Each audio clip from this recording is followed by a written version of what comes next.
Hi, Fluffy Bunny here for another Old World combat tutorial. This video is going to be looking at unit types and effects. Unit effects in Old World are modifiers that change a unit's combat effectiveness. Often this will modify their attack strength or defense, generally in specific situations such as fighting in certain terrain or against other unit types. Unit effects can also give units completely new abilities, such as being able to attack multiple units in a turn or blocking other unit effects. Every unit type in the game has a number of unit effects, and promotions, generals, leaders, and even the nation you're playing as can all add to these. Unit effects are listed in the unit panel above the unit's name and portrait. So for example, we've got a warrior selected here. We can see their unit effect bar here. They've got two basic unit effects. They've got the melee effect, which gives it melee counter-attack damage, and also an attack penalty across the river. And they've got the infantry effect, which gives it extra defense when standing in the urban terrain. One very important unit effect to be aware of is rout. Units with rout will advance onto the tile of a unit they kill and then can attack again on the same turn, providing there's another adjacent unit for them to attack. This can be repeated for as long as adjacent units can be killed, and with some setup can lead to devastating rout chains. So the chariot is the early example of a unit with rout. We can see it here on the rout, and we can have a look at the tooltip so we can see what it does.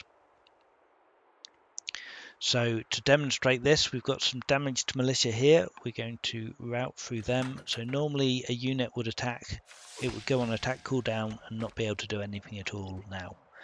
While this chariot is now on route cooldown, it still can't move or heal or do anything other than attack, but it can then route through and continue attacking multiple units on the same turn, which is a very powerful ability. And the counter to this ability is the polearm unit effect, which spears have amongst other units, that blocks routes. So polearm cannot be routed. So if we do the same thing here with another chariot, we can route through the first militia unit. When we get to the spear unit here, we can attack it, but we can't route into it. The chariot doesn't advance and it can't attack anymore. So those spears are great for breaking up route chains.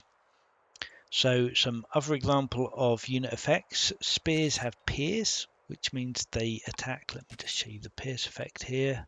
Is this one here, attacks pierce at 25%. So pierce attacks damages the tile behind the target you're attacking, and the at 25% means it does a quarter of the damage that it would normally do. So we can do 10 damage to this militia here, but we'll also do 2 damage to the militia behind it. Axemen work similarly. They have the cleave effect, which lets them cleave, damages the tiles to the right and the left of the target, also at 25%.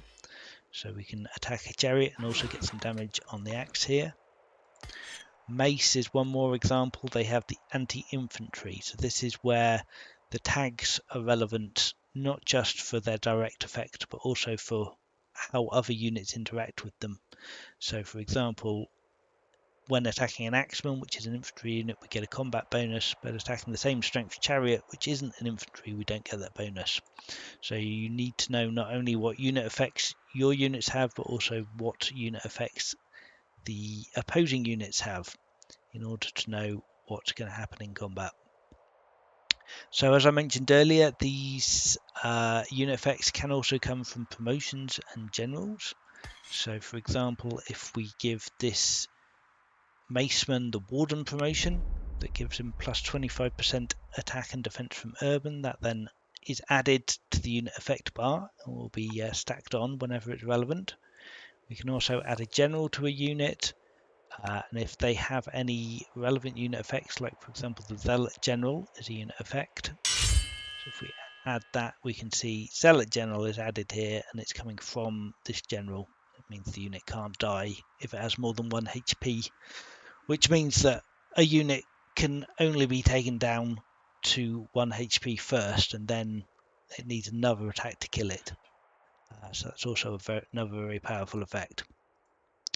So there's plenty more effects to discover. I'm not going to go through them all here, but the main point to be aware of is that unit effects can drastically alter the outcome of a fight, and it's worth checking the effects both of your units and the units you're fighting to see how that's going to affect this fight. So that's it for this video. I'll see you next one.